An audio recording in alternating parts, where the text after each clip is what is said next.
अस्सलाम वालेकुम। सच टीवी के साथ मैं हूँ आपकी होस्ट सोबिया फैसल। पाकिस्तान में जहाँ जहाँ हमारा ये प्रोग्राम देखा जा रहा है, हमारे तमाम नाजरीन को मेरी और मेरी पूरी टीम की तरफ से ईद उल अज़हा का दूसरा दिन बहुत बहुत मुबारक हो। मीठी ईद पर क्या होता है कि लोगों का ज़्यादातर रुझान मॉल्स और मार्केट्स की तरफ होता है कि हमें क्या पहनना है और कैसा नज़र आना है, आजकल फैशन में क्या इन है। लेकिन ईद उल अज़हा पर क्या होता है, अपनी फ़िक्र तो इतनी ज़्यादा नहीं होती, लेकिन जो जानवर लेना है हमने, जिसकी कुर्बानी करनी है, उसकी सबसे ज़्यादा फ़िक्र होती है कि हमारे घर सबसे ज़्यादा खूबसूरत जानवर आना चाहिए और वो भी उतने बजट में जो हमारे पास मौजूद है।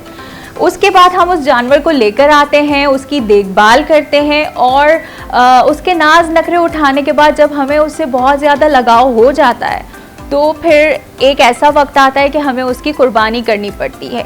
और रब करीम के अहकामात के मुताबिक हमें कुर्बानी के उस गोश्त को 3 हिस्सों में तकसीम करने का हुक्म दिया गया है। पहला हिस्सा जिसको हम खुद अपने पास रख सकते हैं, दूसरा हिस्सा जो हम अपने रिश्तेदारों और अजीज़ों में तकसीम करते हैं। जैसे कल बहुत ही दिलचस्प मेहमान मौजूद थे, तो वैसे आज भी हम आपके लिए बहुत ही दिलचस्प मेहमान लेकर आए।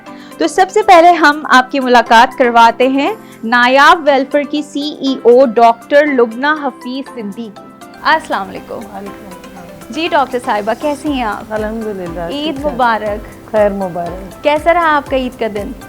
जाहिर सी बात, आपको पता है कि बीइंग एक हाउस वाइफ के साथ साथ जाहिर सी बात डॉक्टर होना तो एक शोभा होता है, मगर ईद के त्योहारों या जो भी हमारे त्यौहार आते हैं उनको मनाना, और ईद का पहला दिन तो मोस्टली आपके यहाँ ये होता है कि कुर्बानी होना और गोश्त को तकसीम करना। सेकंड डे ये होता है कि आपके यहाँ फैमिलीज़ का आना जाना।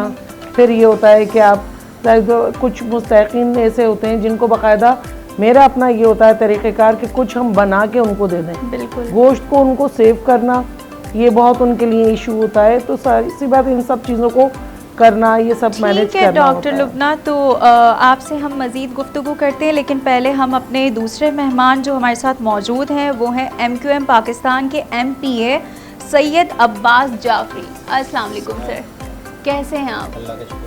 ईद मुबारक आपको भी और आपके चैनल के तवज्जुह से पूरे पाकिस्तान को ईद उल अज़हा मुबारक। आपको भी बहुत बहुत ईद मुबारक। और इसके साथ ही हमारे जो तीसरे गेस्ट मौजूद हैं वो हमारे सच टीवी कराची के ब्यूरो चीफ हैं अब्दुल कदीर राना। अस्सलाम वालेकुम सर, कैसे हैं आप? बिल्कुल ठीक है। आपको ईद मुबारक मेरी तरफ से, आपको बल्कि हमारे जितने भी नाजरीन हैं पाकिस्तान में, दुनिया भर में जहाँ भी सच टीवी देखा जाता है, सबको, पूरे आलम इस्लाम को दिल की गहराइयों के साथ जो है ईद उल अज़हा जो है मुबारक। और मेरी दुआ है कि अल्लाह ताला मुसलमानों और पाकिस्तान को सलामत रखे और सब मुसलमान जो ये ईद सेलिब्रेट कर रहे हैं उनकी खुशियाँ जो हैं वो दुबाला हो जाएं। बिल्कुल ऐसा ही है। अच्छा, मुझे ये बताएं सर कि आपको इस ईद में ज़्यादा मज़ा आता है या ईद उल फितर को आप ज़्यादा इंजॉय करते हैं? देखें, मैं एक जर्नलिस्ट हूँ और जर्नलिस्ट की चाहे ईद हो, मीठी ईद हो या बकरा ईद हो या कोई हड़ताल हो या बारिश हो, कोई भी मतलब इवेंट हो, हमारी एक जैसी होती है सब चीज़ें ये। क्योंकि ईद के दिन भी हमें ड्यूटी देना होती है और बारिशें हों उनमें भी ड्यूटी देना होती है। ज़्यादातर वक्त आपका यहीं गुजरता नहीं, हमारा बिल्कुल, हमारे इस शोबे के अंदर कोई छुट्टी नहीं है। ये पहले भी काफ़ी जगह मैं बात कर चुका हूँ। ये सहाफ़त का जो शोबा है, ख़ास तौर पे जो ये इलेक्ट्रॉनिक मीडिया है, TV चैनल्स हैं, इनमें न्यूज़ होती है, इसमें छुट्टी नहीं होती जिस तरह से दूसरे हफ्ता इतवार छुट्टी हो गई। हमारे यहाँ ऐसा नहीं होता, एडजस्टमेंट करते हैं हम। लोगों को ऐसा लगता है कि ये चीज़ें बहुत आसान है, बहुत लेकिन आसान नहीं होती। लोग सब ईद की नमाज़ें पढ़ रहे होते हैं, हम अपनी ड्यूटी कर रहे होते हैं, कैमरामैन खड़ा होता है। इवन मौसम अगर ख़राब है या स्ट्राइक है, कुछ भी है, हम आप लोगों ने अपनी ड्यूटी पे मौजूद। बिल्कुल, मौसम अगर ख़राब है या कुछ भी, उस वक्त तो ही हमारा काम शुरू होता है। बिल्कुल, कोई स्ट्राइक है जब भी तो हमें तो देनी है खबर, वो चाहे कितनी भी पुरखतर हो। हम मतलब छुट्टी नहीं करते, एडजस्टमेंट होती है। कोई संडे को छुट्टी करता है, कोई मंडे को करता है, कोई मंगल को करता है। इस तरह मतलब अलग अलग दिनों में हम इस तरह मैनेज करते हैं उनको। वो नहीं होता कि हाँ भाई वीकेंड आ गया अब जो है ना इंजॉय करेंगे, ऐसा नहीं होता। लेकिन ये कि चलो हमारी वजह से ये जो आम लोग जो हैं, अवाम हैं, वो बाखबर रहते हैं, इसलिए खुशी होती है और हमें फ़ख्र है अपने शोबे पर इस पर। जी जाफरी साहब, आप बताएं कि एक सियासतदान के लिए कितना मुश्किल होता है कि वो घर पे टाइम नहीं दे पाता। वैसे नॉर्मली डेज़ में भी आप इतने बिज़ी रहते होंगे, और ईद के दिनों में क्या मसरूफियात रहती हैं फिर आपकी? जाहिर सी बात है, ईद के दिनों में ज़्यादा मसरूफियात होती हैं। एक तो सबसे पहला कि अपने हलक़े में जाके अपनी आवाम को देखना, और ईद अज़हा अभी तो चंद सालों से कुछ हम अपने घर को भी टाइम दे देते हैं। उससे पहले जो है हम खुद खाले जमा करते थे और उन खालों से पूरे साल मुस्तहिक़ीन को, जो मुस्तहिक़ लोग होते थे उनकी मदद किया करते थे। लेकिन बहरहाल वो चीज़ ख़त्म हो गई। अब जो है वो ज़ाहिर सी बात है ज़्यादातर वक्त जो है अपने हलक़े में गुजारते हैं, अपने घर पे होते हैं, तो बिल्कुल एक चेंज आ गया है। लेकिन आप वैसे नॉर्मली मसरूफ़ रहते हैं तो ईद के दिनों में थोड़ा सा मौका मिलता होगा, वो लोग जो दोस्त होते हैं या रिश्तेदार होते हैं नाराज़ हो जाते हैं, फैमिली में शादियां होती हैं, कभी आप अपनी मसरूफियात की वजह से नहीं जा पाते हैं, तो उनको क्या ईद के इस मौके पे मनाने की कोशिश की जाती है? हाँ बिल्कुल, थोड़ा बहुत टाइम तो निकालते हैं ना। तो जाहिर सी बात है सब जो ईद का जो अपना मज़ा है, ख़ास तौर से जो ईद उल अज़हा है, इसका एक तो सुन्नत इब्राहिमी है, इस पे अमल पैरा होते हैं। फिर थोड़ा सा इस जो अभी आपने ज़िक्र किया जैसे बारबेक्यू पार्टियाँ होती हैं, इसमें मुलाकात होती है, जो साल भर नहीं मिलना होता जिनसे, उनसे मिलते हैं, अपने दोस्तों से मिलते हैं। इसी बहाने, ये एक बहाने होते हैं, छोटी छोटी चीज़ें होती हैं, तो हम मिल लेते हैं, थोड़ा सा एंजॉय कर लेते हैं अपने दोस्तों के साथ। बिल्कुल ऐसे ही है जी। डॉक्टर साहिबा, तो आप मुझे बताएं कि आपका वक्त, ईद का वक्त जो है वो फैमिली के साथ ज़्यादा गुजरता है या ड्यूटी पर ही?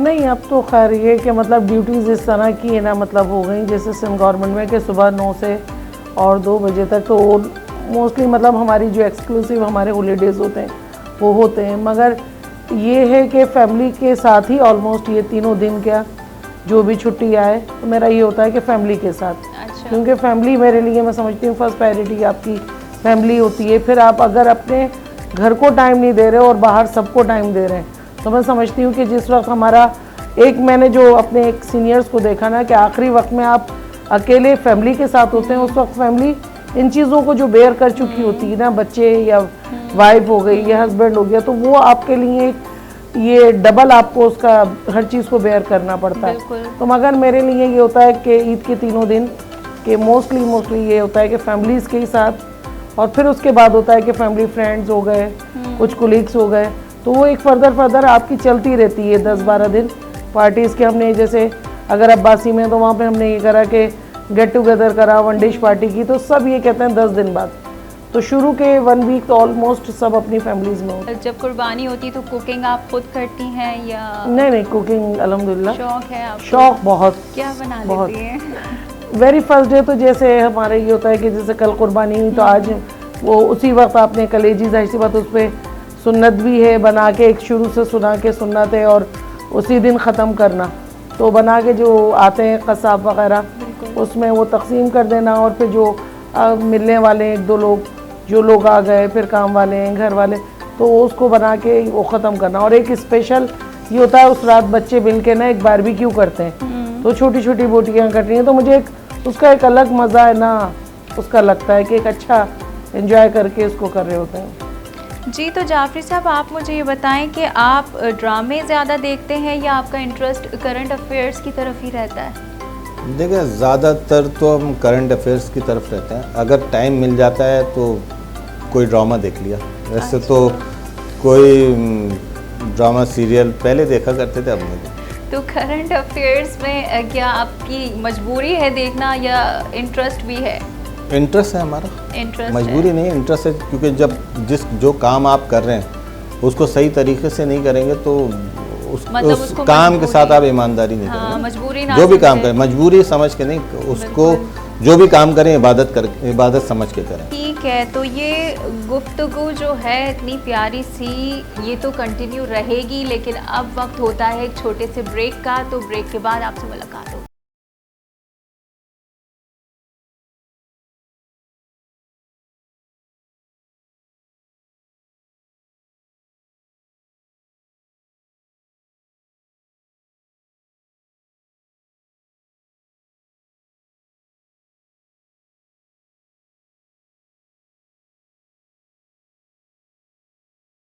जी नाजरीन, वेलकम बैक। तो जाफरी साहब, आप मुझे ये बताएं कि आपका इंटरेस्ट खाना बनाने में रहा है कभी? खाना वैसे तो बनाने में नहीं है, लेकिन ईद के दिनों में जो बारबेक्यू होता है उसमें हाथ बटा लेते हैं बच्चों के साथ, दोस्तों के साथ।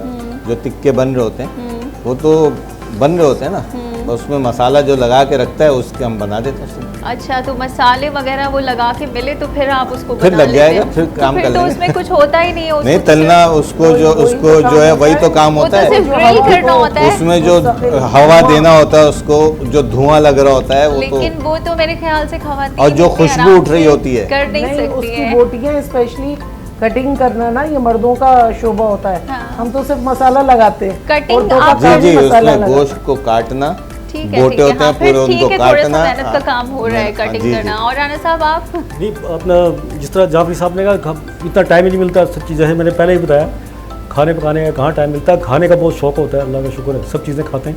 कलेजी, जिस तरह कलेजी की बात हुई थी थोड़ी देर पहले, कलेजी आती है, शौक से खाते हैं।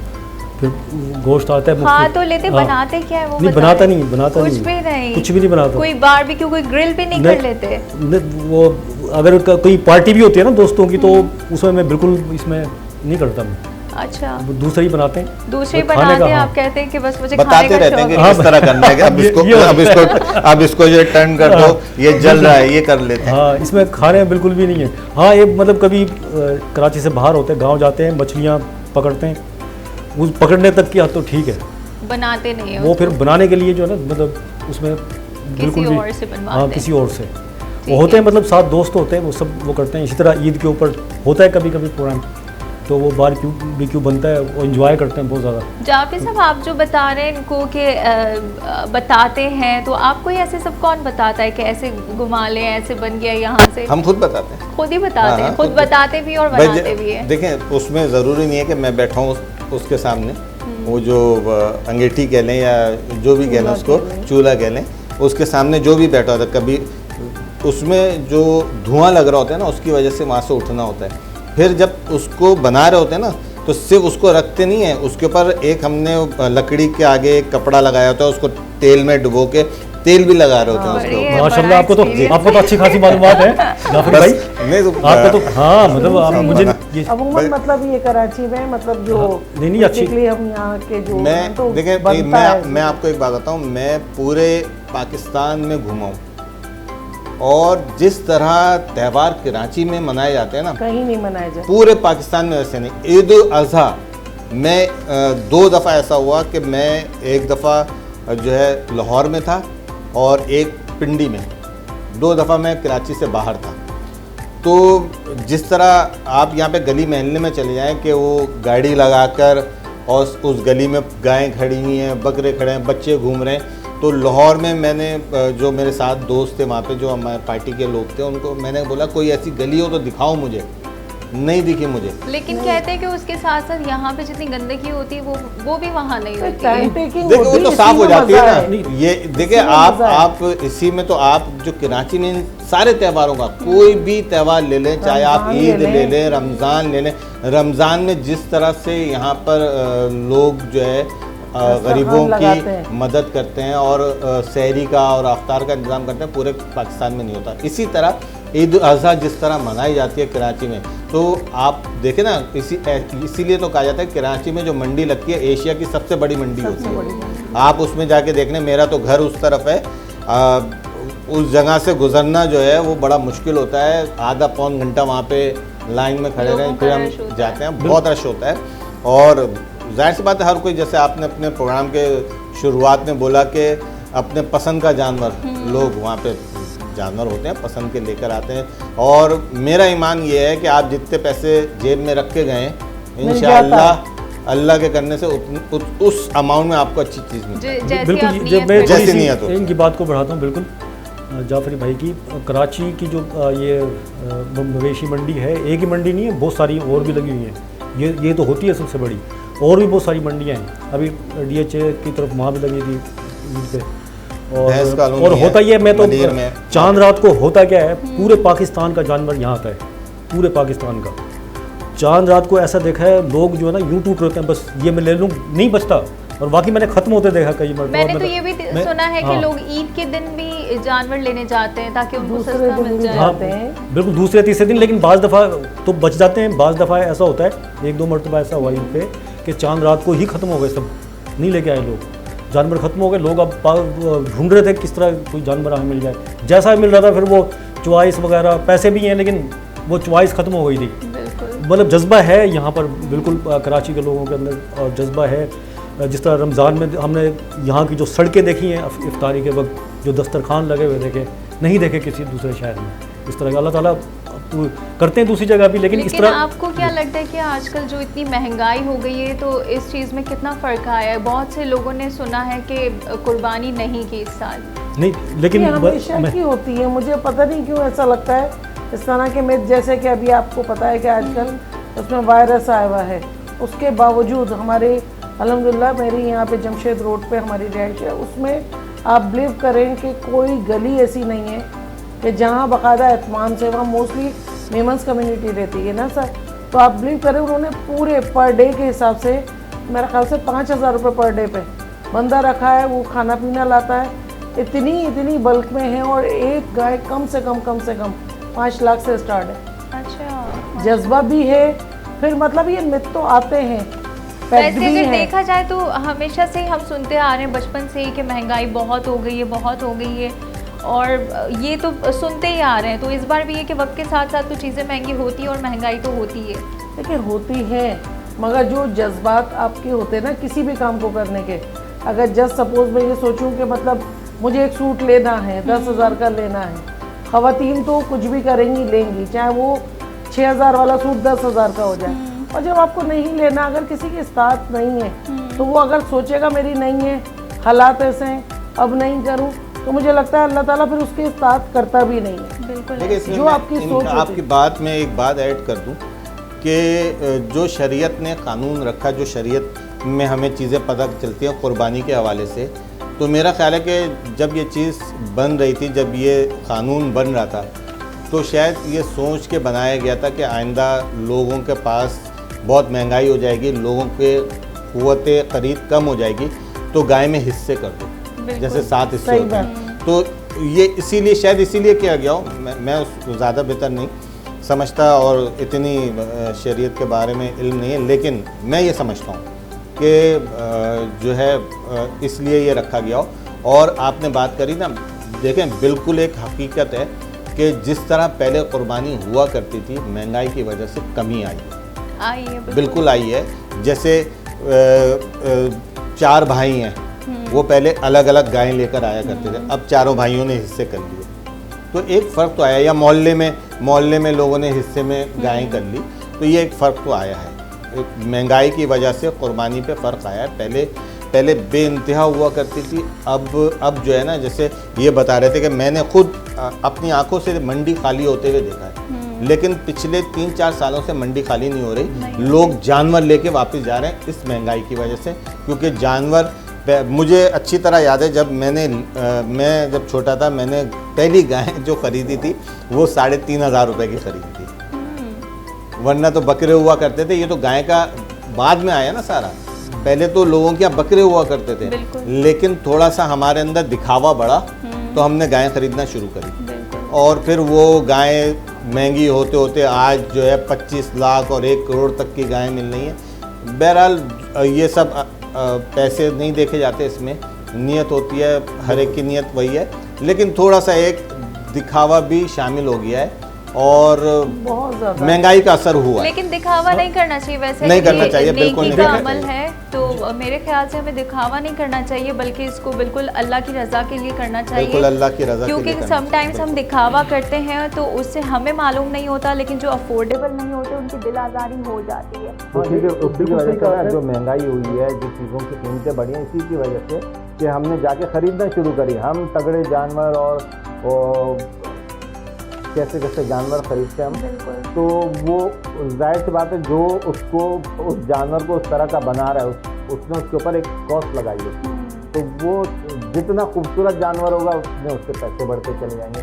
पहले ऐसा नहीं होता था, हम सिर्फ जानवर लेकर आ जाते थे कुर्बानी के लिए, अब थोड़ा सा ये फैक्टर भी आता है। अच्छा, मैं इसमें थोड़ी सी और कि दिखावे की जहाँ तक बात की, बिल्कुल इसमें दिखावा है। अब बाज़ लोग तो ऐसे हैं जो 10-10, 15-15, 20-20 जानवर और इससे भी ज़्यादा खरीद के लाते हैं। बकरे अलग लाएंगे, ऊँट अलग आएगा, गाय अलग आएंगे, और वो भी एक कोई 1.5-2 लाख के नहीं, 3 लाख के नहीं, 10-10 लाख के, 20-20 लाख के, और करोड़ों में भी नहीं।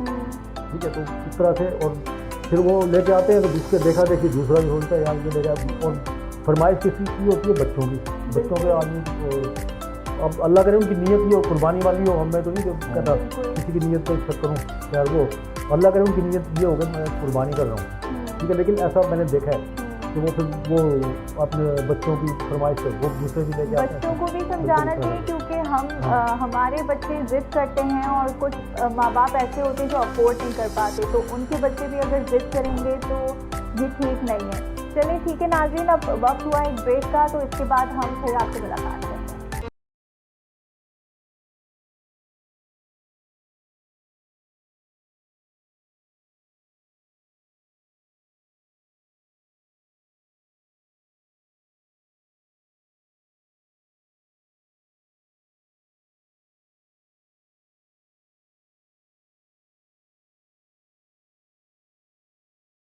वेलकम बैक नाज़रीन। तो हमारे शो में हम आपको खुशामदीद कहते हैं फिर से।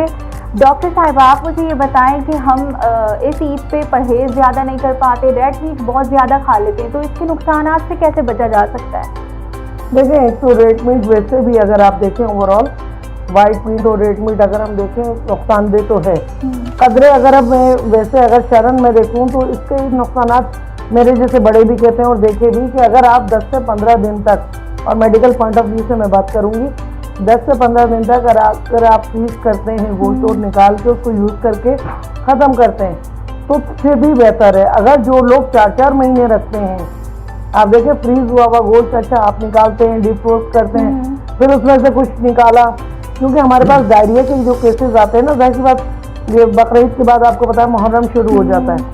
बाज़ लोग इतना घर में स्टोर कर लेते हैं कि मुहर्रम के 9-10 मुहर्रम पे भी ना हलीम अगर बनाना है तो इतना मतलब गोश्त स्टोर हुआ होता है कि उसका बना लेते हैं। लेकिन ये तो हेल्थ के लिए बिल्कुल ठीक नहीं है। लेकिन बेनिफिशियल तो है ही नहीं ना। एक चीज़ को हर चीज़ अगर आप देखें, अल्लाह ताला ने भी अगर कोई 3 हिस्से इसमें रखे हैं, मुझे ऐसा लगता है कि तीनों हिस्से रखने के बाद चर्बियाँ और हड्डियाँ लोग बांट देते हैं, वरना गोश्त जो है मैंने खुद ये समझें कि रबीउल अव्वल भी गुजर गई थी, उसके बाद एक शॉप पे मैं वो ले रही थी गोश्त, तो उसको मैंने कहा कि भाई ये इतना फ्रीज करके ये फ्रीज वाला दे रहे, तो हंसने लगा बाजी आपका नहीं है तो कोई कटवाने लाया। मैंने कि पूरी दान तो क्या काट के लगा, ये तो बकरीद की है। तो मैंने कहा भाई 4-4.5 महीने हो गए, अब कल लगे उसकी अपनी कोई बच्ची की तकरीब है। आप सोचिए लोगों के यहाँ कॉन्सेप्ट ये, ठीक है गुर्बत अपनी जगह है मगर सबसे पहले आपकी सेहत। लेकिन इस तरह तो कुर्बानी भी कबूल नहीं होती। अल्लाह ताला ने जब हमें हुक्म दिया कि हमें 3 हिस्से करने हैं तो उसको 3 हिस्सों में बराबर मतलब अगर हम ये सोचे शरण ये बातें करें, मैंने तो आंखों से कुछ लोग ऐसे देखे कि निकाला एक हिस्सा बड़ा साफ सुथरा, दूसरा दरमियाना, तीसरा जो है उन्होंने छिचड़े और कुछ हड्डियाँ, तो मैं समझी शायद ये फेंकेगा। पता चला उन्होंने ये जमा करके कि जो मसावाती इलाके होते हैं या कुछ है ना ऐसी लेबर होती है वहाँ ये तकसीम कर दो। इंतहाई मैं समझती हूँ कि लेकिन जिन लोगों को विद इन अ वीक और 10 डेज में खाना हो तो वो किस तरह से रेड मीट को खाएं? देखिए रेड मीट का ये होता है, अगर जो हाई ब्लड प्रेशर वगैरह के या कोलेस्ट्रॉल के ना मरीज हैं उनको मैं कहती हूँ सिर्फ विद इन अ वीक आप खा के छोड़ दें, क्योंकि आपका ओवरलोड होता ही होता है। अगर जैसे आप ये देखें कि कलेजी फलसे हमने कल बना ली, अब उसमें मैंने भी खा ली, हस्बैंड ने भी खा ली, पता चला आज हम कहीं दावत में जाएं वहाँ पे भी कलेजी है, वो मैंने खा ली, तो मैं तो वैसे ही ओवरडोज हो गई अगर मेरा कोलेस्ट्रॉल बढ़ा हुआ है। तो ये कहते हैं कि भाई आप लोग 1 हफ्ते के अंदर अंदर जो खासकर ज्यादातर ग्रिल करके खाना चाहिए ताकि उसके नुकसानात से बचा जा सके। लेकिन ग्रिल में भी ये होता है कि फुल कुक्ड आप कर रहे हैं या हाफ डन करके खा लिया। अब हमारे यहाँ स्टेक का थोड़ा सा बच्चों में जो रुझान बढ़ा है, जिसको हम बचपन से हम उनको कहते थे पसंद है, तो पसंद भी जो होते थे वो डायरेक्टली आपने ऑयल में पहले फ्राई करने होते थे, मैरिनेशन उसकी करने के बाद फ्राई होते थे, फ्राई होके फिर वो उसका मसाले में डलते थे। अब जो मैं बच्चों में ट्रेनिंग देखती हूँ, इवन दोस्त मेरे अपने बच्चे भी कहीं जाते हैं कि नहीं मामा वो स्टेक लेंगे, हाफ डन लेंगे। हाफ डन के नुकसान हैं, जब तक गोश्त पूरी तरह से कुक नहीं होगा उसकी जो बेनिफिशियल चीज़ें हैं वो आपको पूरी तरह नहीं मिलेंगी। जी नाज़रीन, तो देखा आपने डॉक्टर साहिबा ने किस तरह हमें बताया कि गोश्त को ज़्यादा फ्रीज नहीं करना, विद इन अ वीक और 10 डेज़ आप किस तरह खा सकते हैं। जाफरी साहब, आप मुझे ये बताएं कि पहले जब आप लोगों का दौर MQM का दौर होता था तो सफाइयाँ बहुत जल्दी हो जाती थी, लेकिन आजकल जो है गंदगी बहुत ज़्यादा है और सफाई करने में वीक तो लगा ही देते हैं। देखिए, मैंने आपको एक प्रोग्राम के शुरू में कहा था कि अब तो हम ईद घर पे मनाते हैं ज़्यादा और दोस्तों में। पहले जब MQM खाने जमा करती थी तो हम तीनों दिन अपने घर नहीं आते थे और खाल जमा करते थे और पूरे कराची की बेइंतहा खालें हुआ करती थी। देखिए, उस खाल जमा करने का एक फ़ायदा इस शहर कराची को था कि जो अभी आप आइलैशें देख रहे हैं ना रोडों पे पड़ी हुई, ये कभी आपको उस दौर में नहीं नजर आई। या अभी 2020 तक हमारा बल्दियाती निज़ाम मौजूद था, उसमें जो थे हमारे जो चेयरमैन थे या मेयर थे, हम खाले तो नहीं उठाते थे लेकिन हम आलाइशें उठाते थे और लोग हमें कॉल कर करके बताते थे भाई यहाँ पे पड़ी, तो हम फौरन उसको साफ करते थे। अभी आप देख रहे हैं रोडों पे पड़ी है, आप फोन करते रहे, किसको फोन करें, कौन उठाएगा। बारिश भी होने वाली होती है और गंदगी हो जाती है। समझे, मेरा तो कॉर्नर का घर है।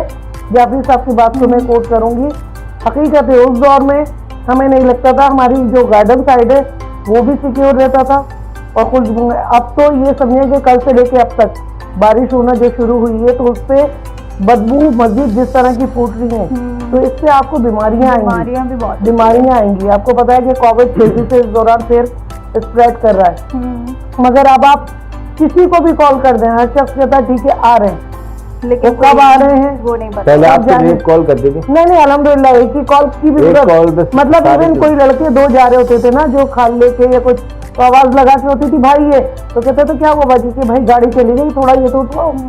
हकीकत है इतना फ्रीली हम रहते थे और ये होता था कि उठवा रहे। फर्क ये कि जाफरी भाई अपना एक तो मुंतखब अवामी नुमाइंदा था जो आवाम को जवाब दे होता है, मतलब जिस तरह काउंसलर होता है, ज़ाहिर आपने अपने मोहल्ले में रहता है, लोग पकड़ते हैं भाई। वो अभी इस वक्त के एडमिनिस्ट्रेटर हैं हर जगह और इलेक्शन हो अल्लाह करे मतलब जल्दी से ताकि अवामी नुमाइंदे आए। ये फ़र्क इसमें क्या मतलब फ़र्क क्या है?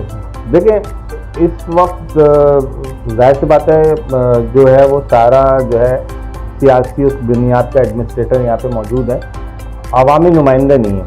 अवामी नुमाइंदे जो है अपने हल्के में आवाम को जवाबदेह होते हैं। अगर ये कोई ऐसी चीज़ होती है, वो काउंसलर, वार्ड का काउंसलर उसी इलाके में रहता है, अगर वो अपने इलाके से आलाइश नहीं उठाता तो लोग उसके घर पर आते हैं, उसको बताते हैं भाई, और उसका हर एक से कांटेक्ट होता है। वो अब तो व्हाट्सएप ग्रुप बने हुए हैं, उस काउंसलर के बाद व्हाट्सएप ग्रुप बना हुआ है अपने हल्के की आवाम का, तो उसको तो खुद ही तस्वीरों के साथ आ रही होती है कि यहाँ से उठाना, यहाँ से उठाना। तो मुंतखब जल्दी ये बल्दियाती इलेक्शन हो और उसमें इंजीनियरिंग ना हो, जैसे 2018 में इंजीनियरिंग हुई थी। दुआ है कि फेयर इलेक्शन हो और जो आवाम के हकीकी नुमाइंदे हो वही आए तो आपको बेहतरी मिलेगी। अगर वही 2018 वाला सिलसिला रहा तो हो सकता है मतलब नुमाइंदे तो नुमाइंदे होते थे उस दौर में। ये होता था उनकी अम्मी, उनकी वाइफ, उनके बच्चे सब काम कर रहे थे, सब काम कर रहे। और ये होता था चलते हुए अब्बू से कहना कि वो फलाना काम कर दें। ये होता था अब बेटे से अपने कहिएगा कि ना आंटी के फलाना काम कहा था, अच्छा बेटा, तो ऐसा लगता था कि पूरा घर इन्वॉल्व है इस काम में। अच्छा, शॉपिंग के हवाले से मुझे बताएं कि आप अपनी शॉपिंग खुद करते हैं या आपकी वाइफ? मेरी वाइफ करती है। अच्छा, आपके लिए वही करती है। तो कभी कभी जब साथ जाता हूँ, जब साथ जाते हैं तो साथ जाते हैं या फिर उनको भी बताते हैं कि क्या लेना है क्या नहीं लेना? नहीं, साथ नॉर्मली वैसे जो मर्द हजरात होते हैं वो उनको बिल्कुल शौक नहीं होता, वो कहते हैं कि नहीं हम साथ भी नहीं जाएंगे, आप जाओ। नहीं, मैं हमेशा से पहले, मुझे भी शादी से पहले जब था ना तो शौक नहीं था, लेकिन बीवियां सारे शौक पैदा करवा देती हैं। हाँ बिल्कुल, शॉपिंग अब तो दिखाते हैं, शॉपिंग न करते हैं, शॉपिंग दिखाते हैं। और ये तो इसी पे तो इतनी नहीं होती है, बहुत कम मार्केटों में सन्नाटा होता है। रमज़ान मुबारक के दौरान जो आखिरी 10 रोज़ होते हैं, देखा है ख़वातीन को किस तरह से वो मार्केटों के चक्कर काटती हैं। और एक दफ़ा तो सवाल ही पैदा नहीं होता कि एक दफ़ा में जाकर खरीद के लाएँ एक हाथ।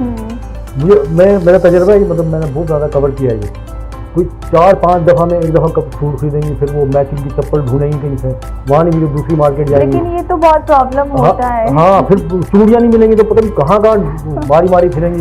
एक मार्केट नहीं, पता नहीं कितनी मार्केटों के हम अंदर लोग मैंने का देखा। प्रॉब्लम भी ऐसा है ना, कहीं साइज अवेलेबल नहीं होती, कहीं कलर अवेलेबल नहीं होता। हाँ, बोले मैं तो उस मार्केट में वहाँ नहीं मिल रही, यहाँ परेशान। बात भी करते हैं ना फिर जो घूम रही होती खवातीन उनसे, तो ये कि खवातीन को हम दिखाते हैं, हमें ये देखें महंगाई इतनी कर रही है शॉपिंग का ना, शौक नहीं है। बात खवातीन की यही इंटरटेनमेंट होती है बेचारी, लेना ले वो सिर्फ देख लें, वो वाला हिसाब होता है कि वो अगर कहीं भी ले रही क्या है कहते हैं उसको, विंडो शॉपिंग। विंडो शॉपिंग तो बहुत मतलब देखा जाए ना वो महंगी शॉपिंग है। लेकिन अब ये ज्यादा ही हो गई क्योंकि और महंगाई ये इतनी हो गई है, महंगाई तो भी हो अब- गई, और जो सेल्स वगैरह चल रही होती हैं जैसे बकरीद से पहले चली, तो मैं समझती हूँ उसमें आपका बजट के रहते हुए ना अच्छी से अच्छी चीज़ आप ले सकते हैं, ब्रांडेड ले सकते हैं। ये डिपेंड करता है कि आपको पता हो कि सेल किस दौरान चलेगी, 15-15 दिन, एक महीना चलती है, तो अच्छा रहता है। खैर खवातीन का तो दिल भरता नहीं है। बिल्कुल ऐसा ही है। अगर आप सियासतदान नहीं होते तो फिर आपको क्या बनने का शौक था, या बचपन से ही सियासत का शौक था? देखिए मेरा पूरा ख़ानदान जो है वो एजुकेशन में था, हम्म, और मैंने खुद जो है मैंने मास्टर्स किया हुआ है, और 93 में मैं खुद एक कॉलेज में लेक्चरर था।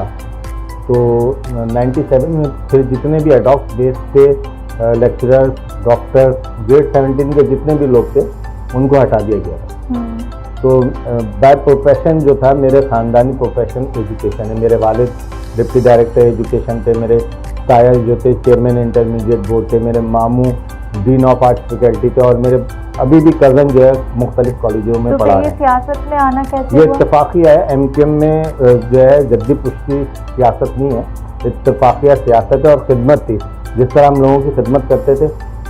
एमकेएम में जब हम आए थे तो हमें पता भी नहीं था कि हम क्या कभी एमपीए या एमएनए बन जाएंगे। हम तो हालात की सितमगरीसी की वजह से आ गए थे, हम्म, जो कुछ था, और अभी तक सारा सिलसिला वही चल रहा है। अपने लोगों को, अपनी कौम का जो मुश्किलात में उसको उस मुश्किलात से निकालने के लिए आए थे। किसी हद तक कामयाब है, किसी हद तक नहीं कामयाब। चले अल्लाह आपको कामयाब करे। अगर आप डॉक्टर नहीं होती तो क्या बनने का शौक था आपको? मैं बहुत अच्छी कुकिंग मतलब करती हूँ, तो क्या? मुझे एज अ शेफ मतलब था कि मैं तो मगर डॉक्टर बनने का बचपन से था। शौक था? हाँ, इसी दौरान मतलब जब मैट्रिक किया तो उस दौर में रंगूनवाला से कोर्सेज किए। फिर मुझे अल्टरनेट बेकिंग करने का बहुत ज़्यादा शौक, जैसे कि माइक्रोवेव में तो सभी करते हैं, पानी में, स्टोन पे या भाप में, या ये होता था कि मतलब आपने कोयलों पे करके। तो मुझे एक ना इंटरनेशनल उसमें ना जैसे कॉन्टिनेंटल डिशेज वगैरह जो बनाने का, उसमें अल्टरनेट तरीके से बनाने का बहुत शौक था।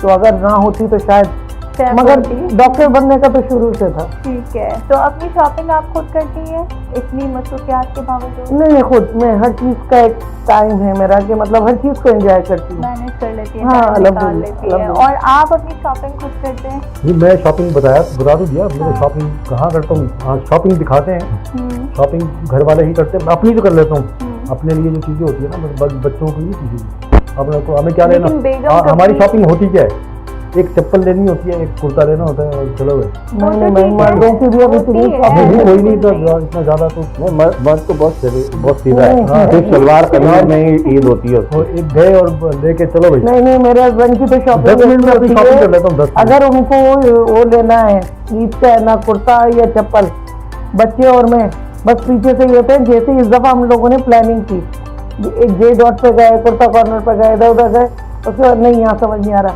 मैंने बच्चों से कहा, मैंने कहा जैसे ही इनको समझ में आया ना तो फिर ना डेडर ये बहुत अच्छा है, बहुत अच्छा है। एक जे डॉट पर दोबारा गए, फिर एक देखा हुआ देखता हूँ दोबारा।